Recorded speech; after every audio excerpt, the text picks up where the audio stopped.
રાજ્ય સરકારની એકમાત્ર નગરપાલિકા હશે કે જ્યાં 160% વરસાદ થવા છતાં 6 દિવસે પાણી વિતરણ થતું હોય। માણાવદર શહેરમાં 160% જેટલો વરસાદ પડ્યો છે અને તમામ સ્ત્રોતો પાણીથી તરબોળ છે, છતાં પાલિકા દ્વારા 6 દિવસે પાણી વિતરણ કરવામાં આવે છે। તે પણ પાણી ડહોળું વિતરણ થતું હોવાથી શહેરમાં ફરિયાદો ઉઠી રહી છે। કદાચ ગુજરાતની પ્રથમ નગરપાલિકા માણાવદર હોઈ શકે કે જ્યાં ચોમાસાની સિઝનમાં પણ 6 દિવસે પાણી વિતરણ થતું હોય। ત્યારે એક તરફ રાજ્ય સરકાર શુદ્ધ પાણી અને લોકોના ઘર સુધી પાણીની વાતો થઈ રહી છે, તો બીજી તરફ કંઈક અલગ જ વાસ્તવિકતા માણાવદરમાં જોવા મળી રહી છે। કાજલબેન મહેન્દ્રભાઈ ચાંદેગરા છે। અમે માણાવદરના રહેવાસી છીએ। અત્યારે માણાવદરની અંદર 160% વરસાદ હોવા છતાં પાણી 6-7 દિવસે આવે છે અને પાણી અહીં ડોળું આવે છે, પીવા લાયક નથી પાણી, અને અમારે બધાને મુશ્કેલી પડે છે પીવામાં। તો અમારે શું કરવું? અત્યારે બાળકો આમાં માંદા પડે છે। આવી રીતના વરસાદની અંદર કેમ પાણી પીવું? અમારે સારું પાણી નથી આવતું, ડોળું આવે છે, ને આવે ને તોય અડધી કલાક નથી આવતું, 25 મિનિટ જ પાણી આવે છે। તો તમે આ પ્રમાણે નગરપાલિકામાંથી જવાબ નથી દેતો, અને ઘણા બહેનો ફરિયાદ કરવા ગયા છે આમાં, સમજ્યા?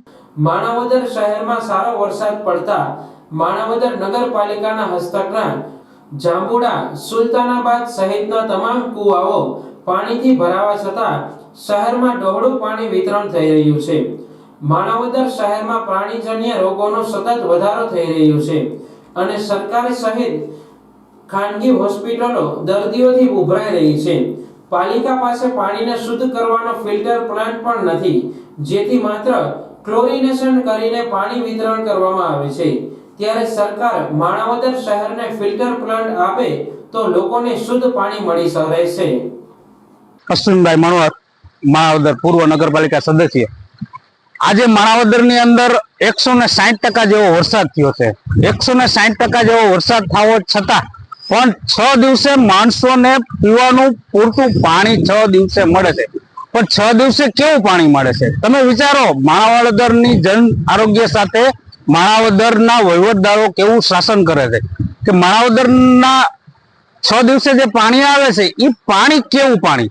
પાણીનો તમે વિચાર કરો કે માણસ ક્લોરીન વાળું પાણી હોય, ચોખ્ખું પાણી હોય વિતરણ, કારણ કે એની સાથે માણસોનું આરોગ્ય જોડાયેલું હોય અને ચોખ્ખું પાણી ન મળતું હોય, જેથી કરીને દવાખાના માણાવદરના પુલ છે અહીંયા સંભાળે નહીં તો જુનાગઢ જવું પડે।